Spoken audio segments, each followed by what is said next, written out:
इसलिए संत बार बार जीव को कहते हैं कि भाई ऐसी भूल इस जीवन में ना करो, कि जो गलतियां हुई हैं वो हुई हैं। तो अगर पूछा जाए, बिना पूछे भी संतों ने अपने आप से कहा कि अपने जीवन को पवित्र और शुद्ध बनाओ, किसी जीव को दुखी ना करो। अगर तुम किसी जीव को दुखी करते हो, दुख किस प्रकार से, वचन से करते हो, शरीर से करते हो, कर्म से करते हो। 3 प्रकार से जो कर्म करते हो, तीनों प्रकार के कर्म को सुधारो। ये कर्म अगर सुधार लोगे फिर भक्ति करने के लायक बनोगे। कि मन से तो किसी के बुरे ख्यालात ना करो, ना ईर्ष्या रखो, ना बुरे ख्यालात को। अगर किसी के प्रति हम बुरे ख्यालात रखते हैं, बुराइयां मन में पनपती हैं, ईर्ष्या पैदा होती है, अपने आप को अंदर से सड़ा देते हैं, फिर वो बार कहीं जाके क्रिया रूप लेगी। अंदर से हम खत्म होते हैं पहले, वो ईर्ष्या द्वेष हमें मारती है। तो इसलिए मन से अगर किसी के बारे में सोचते हैं, मन बड़ा ताकतवर है, मन में बुराई उठाओ तो बुराइयों को पैदा कर देगा, मन में अगर अच्छाई उठाओगे तो अच्छाई पैदा कर देगा, मन में अगर भक्ति के ख्याल पैदा करोगे तो भक्ति होगी, अगर मन में प्रभु के प्रति तुम्हारा प्रेम होगा तो प्रेम में हो जाओगे। उस प्रेम में ऐसे हो जाओगे कि आपको हर जीव में परमात्मा दिखाई देगा, हर कर्म में आपको उसका ज़हूर नजर आएगा, हर बुरे काम से आपको नफरत हो जाएगी। जो भी करोगे आप हर प्रकार से, मन से भी, वचन से भी और कर्म से अच्छा करना चाहोगे। ये सब के सब कहाँ पैदा हुए? हमारे मन में हुए। और मन में ये विचार किसने उठाए? हमने उठाए। तो इसी मन में अगर बुराइयां उठती हैं तो उनको दबा देना चाहिए। एक चालाकी और की गई थी, जब काल पुरुष ने इस जीव को संसार में भेजा तो 2 प्रकार की शक्तियां हैं। जिस प्रकार से संतों ने, मनीषियों ने, ऋषियों ने तप से इस चीज को खोज निकाला कि इंसान की नेगेटिव पावर सारी की सारी नकारात्मक शक्तियां पहले से एक्टिवेटेड हैं। जीव को जब यहाँ भेजा गया वो शक्तियां सब में जागृत हैं। किसी को बुराई ना सिखाओ, अपने आप बुराई सीख जाएगा। ना बुराई करने की, चोरी की, बदमाशी की, ठगी की, कहीं कोई मैंने तो पाठशाला या कोई विश्वविद्यालय देखे नहीं, ना कोई इनको पढ़ाने वाला देखा, लेकिन फिर भी बिना पढ़ाए पढ़ जाते हैं सारी की सारी बुराइयां। तो इसलिए ये सारी की सारी जो नेगेटिव चीज़ें हैं वो एक्टिवेटेड है। लेकिन पॉजिटिव पावर जो इंसान में है, पूरी सृष्टि में अगर देखोगे तो 2 ही चीज़ों से काम होता है। अगर इंसानों पर, देवताओं पर लेओगे तो राक्षस और देवता 2 ही शक्तियां हैं। राक्षस नेगेटिव पावर्स के सूचक हैं और देवता अच्छे गुणों के सूचक हैं। दोनों की लड़ाई हमेशा रहती है। जहाँ अच्छाई है वहाँ बुराई नहीं रह सकती, जहाँ बुराई है वहाँ अच्छाई नहीं रह सकती। तो शक्तिशाली जो होगा वो दुर्बल को वहाँ से निकाल देगा। तो हमारी अच्छाइयाँ दुर्बल हैं और बुराइयाँ जो है वो सशक्त और शक्तिशाली हैं। तो बुराइयाँ क्या करती है? अच्छे विचारों को अंदर में नहीं आने देती। जब भी अच्छे विचार आते हैं तो वो उनको किसी न किसी दूसरी चीज़ में लगा के इंसान को फिर भरमा देते हैं। हम देखते हैं सत्संगों में देखा देखी काफ़ी लोग आ जाते हैं, सत्संग में आते हैं, कहते हैं नाम भी मैंने ले लिया। नाम लेने से धर्म नहीं होता। नाम क्या काम देगा आपको जब तक नाम को जाने नहीं, समझे नहीं। नाम का मतलब, नाम से पहले शर्त है। उन नाम से पहले क्या शर्त है? कि विषय विकारों को त्यागो, चोरी जारी बदमाशी ना करो, अपनी हक हलाल की कमाई खाओ, दूसरे की चीज़ पर बुरी दृष्टि ना रखो, अपने जीवन को पवित्र बनाओ, अपने ख्यालात को हमेशा ऊंचा रखो, सच्ची करनी करो, फिर जाके तुम्हें नाम के काबिल बनोगे। नाम बहुत दूर है, नाम बहुत दूर है। अगर कोई कहता है कि, बल्कि तुलसी साहब ने तो कही है कि कोई कहे तुलसी के गुरु में चिन्ह है तो तुलसी हाथ कान पर दीना। अगर कोई कहता है मैंने गुरु को जान लिया तो तुलसी साहब कहते हैं मैंने तो कानों पर हाथ लगा लिया, मैं इस वचन को नहीं सुनना चाहता। क्योंकि इस बात में सच्चाई बहुत कम है।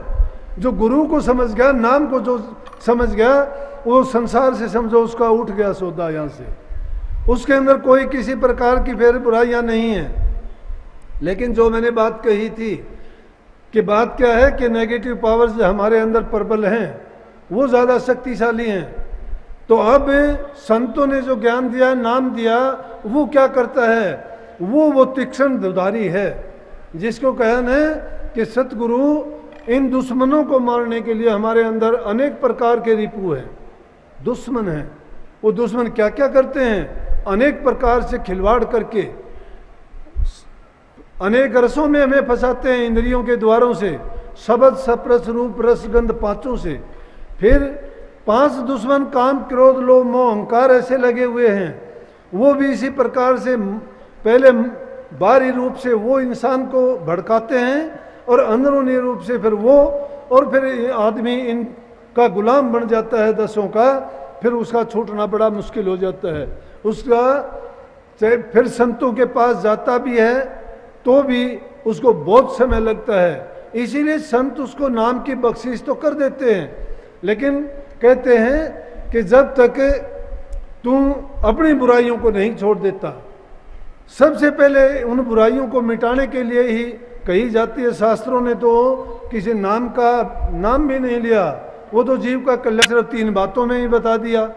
वो तो कहते हैं कि मनसा वाचा कर्मना दुखा हूँ मध्य ऐती रेणी जो रहे वो शब्द रस ले, कि जो इस प्रकार की रेणी रहता है, जो मन और वचन और कर्म से हर प्रकार से अच्छे काम करता है, अच्छी करनी करता है, अच्छे ख्यालात विचार रखता है, लेकिन सब चीज़ों से पहले ज़रूरत है ब्रह्मचर्य के पालन की, अपने खान पान पर कंट्रोल करने की, अपने बोलचाल क्या विचारों में मन में उठने वाले संकल्प और विकल्प की ओर ध्यान रखने की, पल पल रखवाली करनी पड़ती है सतगुरु सबके सिर पर। लेकिन हम तो क्या सोचते हैं कि कोई अंत ही नहीं है, काल ने अनेक चीज़ें रच दी, कहीं कोई तीर्थ बना दिया, कोई व्रत बना दिया, कोई यज्ञ बना दिए, हवन बना दिए, पूजा पाठ बना दिए, और कलयुग में तो और अभी और ज़्यादा होने लग रहे हैं कि सारे के सारे बुरे काम भी करते जाते हैं, नाम भक्ति का लेते जाते हैं। अब लोगों का विश्वास उठ जाता है जब ऐसे ये काम देखे जाते हैं कि इसी का नाम अगर भक्ति है तो वो उससे अच्छा तो हम घरों में ही अच्छे हैं, कि कम से कम इन बुराइयों से तो बच जाएंगे। ये हर जीव जानता है कि बुराइयों से बच जाएंगे, लेकिन संतों के पास जाके भी जो संत का चोला पैर के आपको गलत शिक्षा देता है, बुराइयों में डालता है, क्यों डालता है? कि जो अच्छाई खुद नहीं, जिसने उस रास्ते को अपनाया, जिसके अंदर खुद के अंदर त्याग नहीं है, खुद के अंदर तप नहीं है, खुद ने जिसने कोई व्रत नहीं किया, खुद ने जिसने नाम की कमाई नहीं की, जिसने गुरु का संग नहीं किया, जिसने गुरु की सेवा नहीं की, वो कभी भी शब्द की कमाई करने के लायक नहीं हो सकता। ये है गृहस्थियों के लिए कि जो गुरु के वचन की पालना करता है उसको अपने कल्याण की जरूरत है। वो संतों की बात कही मैंने, क्योंकि संतों को तो अनेकों जीवों का कल्याण करना पड़ता है, और जिसको सिर्फ अपना कल्याण करने की जरूरत है, वो अगर नाम लेके सच्चाई से अगर उस नाम का सुमरण भी कर लेता है, अगर अभ्यास भी करता है, सिर्फ सुमरण करने का, ध्यान की नहीं कही मैंने, शब्द की कमाई की भी नहीं कहता मैं। इस युग में जो सच्चे मन से एकाग्रचित होके 2-2.5 घंटे की भी पाबंदी नहीं लगाता मैं कहता हूं कि अगर आधा घंटा सुबह, आधा घंटा शाम को तुम एकाग्रचित होके उस नाम को सुमरण के माध्यम से भी तुम थोड़ा समय लगाओगे तो भी निश्चित रूप से आपका कल्याण होगा। मैं तो यहाँ तक कह देता हूँ जो बुराइयों से छूट जाएगा उसका भी कल्याण होगा, लेकिन आसान तो वो भी नहीं है। हमारे जन्म जन्मों से हमारे वो संस्कार पड़े हुए हैं। ये जीव बेचारा उस कर्जे के नीचे दबा हुआ है, वो कर्म का कर्जा लेके आया है ये, इसीलिए इतना आसान नहीं होता। एक बार देखते हैं, दूसरे दिन थोड़े दिन के बाद देखते हैं कि कोई शराब पीने लग जाता है, घरवाली आके शिकायत करती है कि जी नाम लिया था, कुछ दिन तो ठीक रहा, बड़े अच्छे दिन गुजरे, अब उसने तो फिर शुरू कर दी, हम तो फिर बर्बाद हो गए, करो कुछ। भाई करना क्या था, करने के लिए तो कर दिया, लेकिन जो खुद नहीं चाहता, जो जानबूझ के अपना गला कटवाना चाहता है, उसको कौन बचाएगा? जो बचना चाहता है वो बच जाएगा, क्योंकि आप अगर सोच के देखोगे तो अपने जीवन के बनाने वाले, गिराने वाले, अपने आप को ऊंचा उठाने वाले, अपने कर्म का निर्माण करने वाले आप स्वयं हो। जो इंसान कर्म से हीन हो जाएगा, जिसके बारे में कहा ना कि सकल पदार्थ है जग माही और कर्म हीन नर पावत नाही। जो इंसान खुद अपने कर्म से हीन हो जाएगा, जो बुरे कर्मों में खुद पड़ जाएगा, उसको तो खुदा भी नहीं बचा सकता। गुरु क्या बचाएगा? गुरु तो ये है कि गुरु के पास जब जब जाओगे, गुरु तो तुम्हारे कल्याण की, तुम्हारी भलाई की और अच्छाई की बातें ही बताएगा, और जब भी चेतोगे तभी आपका भला है। लेकिन और भक्ति तो ऐसी चीज है, भक्ति के बारे में ये ना सोच लेना ये किसी अमीर की हो, किसी ताकतवर की हो, किसी जाति विशेष की हो, नहीं। भक्ति तो मैदान की गेंद है, चाहे इसको कोई भी ले जाए। भक्ति गेंद चौगान की, भाव कोई ले जाए, कहें कबीर कोई भेद नहीं, कहाँ रंग कहाँ राय। चाहे राजा हो चाहे भिखारी हो, भक्ति एक ऐसी चीज है जो सबके लिए सुलभ है, और फिर भी उसको नहीं ले पाते। मानते हैं और चीज नहीं मिलेंगी, जिसके बाद धन का अभाव है, गरीबी है, वो संसार के पदार्थों से वंचित रह जाएगा। लेकिन उसको भक्ति से कौन वंचित कर देगा? देख सकते हो कर्माबाई के पास क्या था? भक्ति थी। पुल्लीबाई के पास क्या था? भक्ति थी। और कितने ही ऐसे, जो रविदास जी के पास क्या था, पलटू साहब के पास क्या था, कबीर साहब के पास क्या था? राजा नहीं थे वो, धनवान नहीं थे वो, गरीब जगह में पैदा हुए, लेकिन अपने कर्म को पवित्र रखा, मस्ती की हालत में रहे, बुराइयों को नहीं अपनाया, अच्छाई के रास्ते पर धर्म के मार्ग से अडिग रहे, डिगे नहीं। चाहे उनको किसी भी प्रकार से संसार के कष्ट और दुख सहने पड़ते हैं। जब कोई बुरा वचन बोलता है, हमारी बुराई करता है, बुरा मत माना करो, वो हमारी रखवाली करता है। समझो हमारे अंदर वो बुराई है तो उस बुराई को हम निकाल देना चाहिए। अगर वो बुराई हमारे अंदर नहीं है तो वो तो इस प्रकार से हमारी भलाई करता है, जिस प्रकार से गांव के चारों तरफ सुअर भिष्टे को सफा कर देता है और गंदगी को मिटा देता है। जो निंदा करने वाले होते हैं वो संतों के दरबार में उसी प्रकार से है जिस प्रकार से किसी ग्राम में शुक्र रहते हों। और शुक्र, कुकर और साकित तीन चीज एक जैसी होती है। शुक्र सुअर को कहते हैं, कुकर कुत्ते को कहते हैं, साकित जो ना गुरु का, ना पीर का, ना माँ का, ना बाप का, ना घर का, ना घाट का। ये तीनों चीज ऐसे हैं, ये उल्टे रास्ते पे चलते हैं।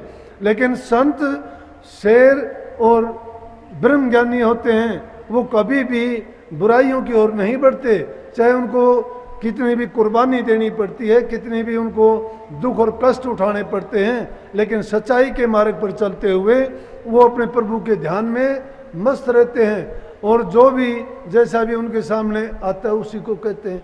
इसीलिए एक शब्द है, बार बार उसको गाते हैं, गौर करो, कि कहते हैं कि दीवाने क्या गावे घर दूर, कि दीवाने क्या गावे घर दूर। ये भी बात है, मैं भी कहता हूँ, ये इतनी बातें जो कही गई हैं रोजाना और भी सुनाता हूँ, तो ये बात कहने से क्या है, वो घर तो बहुत दूर है। कौन सा घर? कि जिस घर में पहुंचने के बाद में जीव वापस नहीं आता। और उस दूर के लिए क्या कहा कि उस दूर घर को प्राप्त करने के लिए लोगों को क्या क्या करना पड़ा, कि अनल हक के हक को पहुंच सूढ़ी चढ़ा मंसूर। मंसूर को उस घर में पहुंचने के लिए सूढ़ी पे चढ़ना पड़ा, रविदास को हाथ कटवाने पड़े, संतों को ताते तवों पर, पांचवें बादशाही सिखों में गुरु के साथ क्या हुआ, नानक साहब को जेल में चक्की पीसनी पड़ी, कितने संतों ने कष्ट झेलने पड़े। इसलिए वो तो घर बहुत दूर है। कलयुग में तो आडंबर है। कोई तो कहता है कि मैं सपने में गुरु दिखा था और गुरु कह के चला गया कि जा तू गुरु हो गया। अरे गुरु सपने में गुरु बनने लग गए, सपने के गुरु बन गए, कमाल की बात होगी। कोई अपने आप ही बन जाता है। नुला कभी कही थी मेरे को कि तू गुरु है। अब गुरुओं का बनने का तो चाह इतना हो गया, पल्ले ज्ञान नहीं, ध्यान नहीं, करनी नहीं। ये पाप कर्म सबसे बढ़ के है कि इंसान जो खुद झूठ बोलता है, खुद पाप कर्म में फंसा हुआ है, दूसरे को पाप कर्म से क्या मुक्त करवा देगा वो? अरे बंदे को बंदा कभी नहीं छुटवा सकता। ऐसे आदमी की सेवा करो जो खुद बंधनों से मुक्त है। जिसने अपने जीवन को अपने काबू में कर रखा है कि वो मन कुछ चाहता है, इंद्रियां कुछ चाहती हैं, लेकिन वो जो चाहता है वो करता है, उनके कहने से नहीं करता। मन के कहने से नहीं बल्कि मन उनके कहने से करता है। इसलिए संतों ने बार बार ये कही कि अपने मन को काबू में करो, मन में उठने वाले विचारों को, संकल्प को अच्छा रखो। संग इंसान का हमेशा अच्छा होना चाहिए, संतों का संग, महापुरुषों का संग। बुरी संगति में अगर बैठते हो, थोड़े समय के लिए भी बैठोगे। अगर आपने 100 दिन सत्संग किया है, एक दिन बुरी संगति कर ली, 100 दिन का सत्संग वो बेकार कर देंगे। बुराई में इतनी शक्ति है। जिस प्रकार से एक थोड़ा सा छींटा अगर लस्सी का दूध में गिर जाता है तो उस दूध को फाड़ देता है और उस दूध से हमें कुछ नहीं मिलता। बुराई इतनी बुरी है कि उस बुराई को जब नहीं मिटा सकते हम, वो इसी प्रकार से दुखी करती है। तो इस बात का कभी ख्याल ना करो। बुरी संगति अगर करते हो, बुरे इंसानों की बात सुनते हो, तो वो उसी प्रकार से हमारे अच्छे विचारों में विघ्न पैदा कर देगी, जिस प्रकार से ये अब कर दिया। मैं इतना ही अच्छी तरह से आपको समझा रहा हूँ, उन बातों को तो आप सुनना, उनको तो भूल गए। और एक छोटी सी बात कोई बच्चे ने आवाज़ निकाल दी, उसके लिए सब हा उल्ला कर दिया। ये काल का खेल ये है कि जब अच्छी चीज़ कोई होती है, वो विघ्न पैदा करने के लिए कोई ना कोई ऐसा खेल करता है कि जिसमें विघ्न पैदा हो जाएगा। लेकिन जो सच्चे हैं उनके कोई असर नहीं होता, और जो होते हैं बहने वाले वो बह जाते हैं, वो तमाशा देखने वाले हैं। संतों का सत्संग कोई मेला नहीं है, कोई खेल तमाशा नहीं है, ये कोई नाटक मंडली नहीं है कि किसी के मनोरंजन के लिए इकट्ठे हुए हैं। संतों का सत्संग तो जीव के कल्याण का है। वो तो जीव के जन्म जन्म के कर्मों को धो डालते हैं। लेकिन अगर कोई धुलवाने वाला होता है तो ही धुलते हैं वो, नहीं तो चाहे रात दिन उसमें बैठा रहे तो भी कुछ नहीं होता। इसलिए अपना कल्याण करवाने के लिए मैंने कही थी ना कि 3 चीज़ों को हमेशा सत्संग में जाके खुला रखो। श्रवण को खुला रखो वचन सुनने के लिए, आंखों को खुला रखो दर्शन करने के लिए, और हृदय को खुला रखो उनमें उन अच्छे विचारों को जमा के रखने के लिए। और जब एकांत और फुर्सत का समय मिलता है फिर उनको पर गौर करो, विचार करो, सोचो। और जब उनका विश्लेषण करोगे फिर आपको जो उनसे चीज़ प्राप्त होगी, वस्तु जो तत्व निकल के आएगा, फिर आपको पता लगेगा कि सत्संग है क्या चीज़। सत्संग को हम ऐसे ही सोच लेते हैं कि 4 बात कह दी। बहुत लोगों ने बना रखा है। क्या करते हैं कि कहता है, एक को कहते हैं कि तू बाणी पढ़ दे। बाणी कबीर साहब की है, बाणी नानक साहब की है, बाणी दादू साहब की है, पलटू साहब की है। और उस बाणी को लेके वो फिर उसकी क्या करते हैं, व्याख्या करते हैं। अरे व्याख्या क्या करोगे, जिन्होंने जिंदगी भर अपने जीवन को भट्टी में तपा के जो शब्द और जो अनुभव और जो ज्ञान, जो शब्द को की कमाई करके उन्होंने जो चीज़ें दी हैं, उसके एक एक शब्द का एक एक ग्रंथ बन जाता है। और तू तुच्छ बुद्धि इंसान उसके साथ न्याय कर सकेगा क्या? उस वाणी की व्याख्या कर सकता है? नहीं कर सकता। लेकिन ये उनकी मूर्खता की बात है, ये एक दिल बहलाव की बात है। क्यों? उसको उसके पल्ले तो कुछ है नहीं। जिसके पल्ले कुछ नहीं, उन बातों को उठा के उनका उल्टा सीधा अर्थ का अनर्थ कर देते हैं। और वेद वाणी का, संतों की वाणी का अगर कोई गलत व्याख्या करता है, गलत मतलब निकालता है, 100 जन्म तक नरकों में रहना पड़ता है। संतों की बात का उनको क्या पता? उनका ज्ञान तो वही जानते हैं जिन्होंने उनको लिखा था। उनके महत्व को हम नहीं समझ पाते। हम तो उनके बाहरी स्वरूप को भी अगर जान लें तो भी एक बड़ी बात है।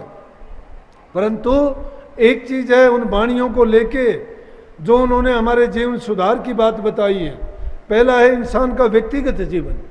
जिस इंसान का व्यक्तिगत जीवन अच्छा नहीं है, जो झूठ कपट बेईमानी ठगी करता है, जो उसके विचार ख्यालात अच्छे नहीं